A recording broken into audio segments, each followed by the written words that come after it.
Hello friends, नमस्कार। मैं अनुराधा और स्वागत है आपको अनुराधा केयर के एक और नए इंटरेस्टिंग वीडियो में। प्रेगनेंसी के दौरान हमारे बॉडी में बहुत सारे चेंजेस होते हैं, जैसे कि हमारा जो एब्डोमेन या ब्रेस्ट, एब्डोमेन यानी कि बेबी बम का हम बहुत ध्यान रखते हैं, क्योंकि हमारा जो बच्चा है यानी कि हम अपने बेबी को वेलकम करने के लिए बहुत ज़्यादा उत्सुक रहते हैं। उसमें शायद स्ट्रेच मार्क्स ना आ जाए, उसको कुछ खतरा ना पहुँचे, इसलिए हमारा पूरा ध्यान उसी में ही रहता है। लेकिन इसी दौरान हम ब्रेस्ट का जो केयर है उसको बिल्कुल भी भूल जाते हैं, और साथ ही साथ हम बहुत ज़्यादा बिजी रहते हैं अपना जो आने वाला मेहमान है उसके वेलकम करने के लिए। तो ब्रेस्ट का केयर करने के लिए हमारे पास टाइम ही नहीं मिलता। लेकिन अगर आप ब्रेस्ट का केयर इसी दौरान नहीं करेंगे तो वो डिस्कलरेशन हो जाएगा, उसके साइज़ में अल्टर हो सकता है और बहुत सारे प्रॉब्लम आ सकता है आगे चलकर। तो प्रेगनेंसी के दौरान ब्रेस्ट का भी केयर करना बहुत ही ज़्यादा ज़रूरी होता है। इसके अलावा बहुत सारे महिलाओं के मन में ये भी डाउट होता है कि वो फील करते हैं कि उनके ब्रेस्ट में बहुत सारे चेंजेस होते हैं, जैसे कि उनका ब्रेस्ट में लार्ज हो रहा है, डार्कनिंग हो रहा है, कुछ लीकेज हो रहा है। लेकिन और उनके मन में भी बहुत सारे सवाल रहते हैं कि कैसे अपने ब्रेस्ट का ख्याल रखें और किस तरह का इनरवेयर सिलेक्ट करें, और बहुत सारे सवाल आते हैं। सवालों का जवाब आज की इस वीडियो में हम बात करेंगे। तो वीडियो शुरू करने से पहले अगर अभी तक आपने अनुराधा केयर चैनल को सब्सक्राइब नहीं किया है तो ज़रूर कीजिए, और साथ ही साथ बेल आइकन को भी हिट कीजिए, ताकि इसी तरह का इंटरेस्टिंग वीडियो और इन्फॉर्मेटिव वीडियो जब भी अपलोड होते हैं तो तुरंत आपको नोटिफिकेशन मिल सके। तो चलिए बात करते हैं। पहले हम बात करते हैं कि प्रेगनेंसी के दौरान आपके जो बॉडी में और ब्रेस्ट में क्या क्या कॉमन चेंजेस होता है। पहला जो चेंजेस होता है, आपका ब्रेस्ट में साइज़ बढ़ जाता है। प्रेगनेंसी के दौरान लगभग जो ब्रेस्ट का साइज़ है वो 1.5 गुना ज़्यादा बढ़ जाता है।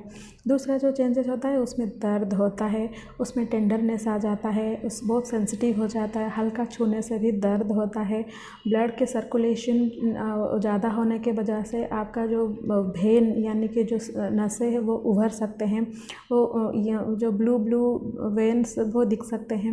और एक बहुत सारा चेंजेस होता है वो है आपका एरियोला पार्ट में। एरियोला यानी कि जो ब्लैक पार्ट होता है वो डार्क हो जाता है।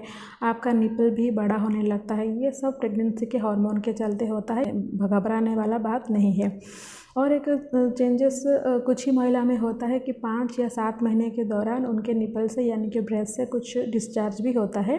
तो इसमें भी कुछ घबराने के बात नहीं है, ये सब नेचुरल प्रोसेस होता है। अभी हम बात करेंगे कि प्रेगनेंसी के दौरान आपको अपने ब्रेस्ट का कैसे ख्याल रखना चाहिए।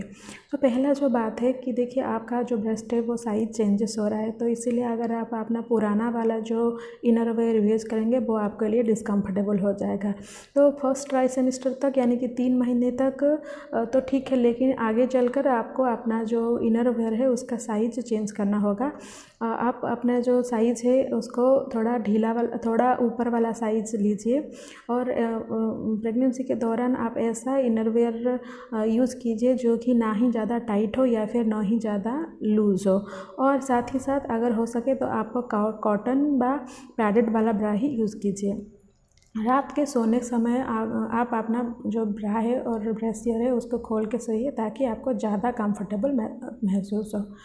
दूसरा जो चीज़ है, इसी दौरान आपका जो निपल है उसमें ड्राई हो जाता है, उसमें बहुत सारा क्रैकिंग्स होता है। तो उसको ख्याल करने के लिए और उसको ध्यान रखने के लिए आपको हर रात अपने जो निपल है या फिर ब्रेस्ट है उसमें मसाज करना ज़रूरी है।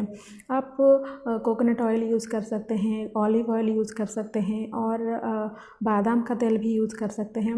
और जब भी आप मसाज कीजिएगा, जो अपना जो फिंगर टिप है उसी में हल्के हाथों से ब्रेस्ट को मसाज कीजिएगा, और साथ ही उसको थोड़ा लिफ्ट अप कीजिएगा, ताकि आगे चलकर आपका ब्रेस्ट सैगिंग का सामना ना करना, यानी सैगिंग ना हो जाए।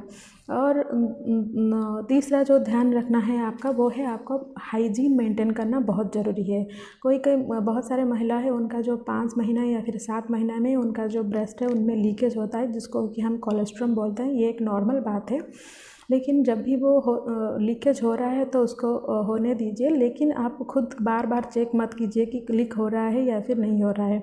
और हाइजीन मेंटेन करने का मतलब, कभी कभी ऐसा होता है कि निपल में आसपास फंगल इन्फेक्शन हो जाता है, इसीलिए ज़्यादा इन्फेक्शन का चांसेस रहता है। तो जब भी आपका अगर उस पर आप ध्यान नहीं देंगे तो जब बेबी फीड करने लगेगा तो शायद उसको डायरिया हो सकता है, उसका पेट में इन्फेक्शन भी हो सकता है। तो फंगल इन्फेक्शन को अवॉइड कीजिए। फंगल इन्फेक्शन को अवॉइड करने के लिए आप अपने नहाने समय आप जो हल्का वाला जो गर्म पानी, गुनगुना पानी से अपना ब्रेस्ट को वॉश कीजिए। साबुन का इस्तेमाल बिल्कुल भी मत कीजिए, क्योंकि ये ज़्यादा आपका जो निपल एरिया है उसको ड्राई कर लेगा। और नहाने के बाद आप कोई भी सॉफ्ट मॉइस्चराइज़र उसमें यूज़ कर सकते हैं। अगर आपका निपल से कुछ ज़्यादा लीकेज हो रहा है तो इसके में भी आप आप निपल पैड भी यूज़ कर सकते हैं। अभी चलिए मैं आपको बता दूं कि कुछ क्या क्या प्रिकॉशंस आपको लेना चाहिए। पहला जो बात है वो है, आप जब भी अपना ब्रेस्ट को धो से वॉश करें तो हल्का गुनगुना पानी यूज़ कीजिए। और अपना जो इनर है यानी कि ब्रेसियर है उसको रेगुलरली चेंज कीजिए। सही साइज़ का ब्रा यूज़ कीजिए, ना ही ज़्यादा टाइट और ना ही ज़्यादा लूज। हो सके तो कॉटन वाला पैडेड वाला ब्रा यूज़ कीजिए। निपल पैड अगर हो सके तो उसको भी यूज़ कीजिए। अपना जो ब्रेस्ट है उसको हमेशा ही सेल्फ चेक कीजिए, ताकि उसमें तो कोई भी गांठ वांट ना रहे, क्योंकि प्रेगनेंसी के दौरान हर 2000 महिलाओं में एक महिला को प्रेगनेंसी रिलेटेड कैंसर भी होता है, लेकिन ये बहुत रेयर है। फिर भी सेल्फ चेक ऑफ ब्रेस्ट बहुत ज़रूरी होता है। सैगिंग का प्रॉब्लम भी बहुत रहता है महिलाओं को कि उनका जो ब्रेस्ट है वो झूल जाता है। तो इसके लिए आप बहुत सारा आर्म अप वाला कुछ भी एक्सरसाइज प्रेगनेंसी के दौरान और ब्रेस्ट फीडिंग के दौरान भी कर सकते हैं। ये प्रेगनेंसी बहुत ही एक स्ट्रेसफुल टाइम होता है, जिसमें हमें बहुत सारा बॉडी में चेंजेस होता है। हम बेबी को लेकर बहुत सारा एंग्जियस होते हैं और बेबी को लेकर हमारा मन में बहुत सारा उत्सुकता रहता है और बहुत सारा एंग्जाइटी रहता है। लेकिन इस दौरान आप अपना भी ख्याल रखना चाहिए और साथ ही साथ अपना ब्रेस्ट का भी ख्याल रखना है। ब्रेस्ट केयर में बहुत ही थोड़ा सा टाइम लगता है। थोड़ा सा टाइम निकाल कर अपना ब्रेस्ट का ध्यान रखिए, ताकि ये लीक आउट ना हो, बाद में चलकर सैगिंग ना हो जाए और ठीक शेप में भी रहे। तो कैसा लगा ये आपको वीडियो ज़रूर बताइएगा। अगर अच्छा लगा तो लाइक कीजिएगा और साथ ही साथ दूसरे के साथ शेयर भी कीजिएगा, ताकि दूसरों को भी ये इन्फॉर्मेशन मिल सके। और एक नई इन्फॉर्मेटिव वीडियो के साथ फिर मिलती हूँ। तब तक के लिए stay healthy and stay happy.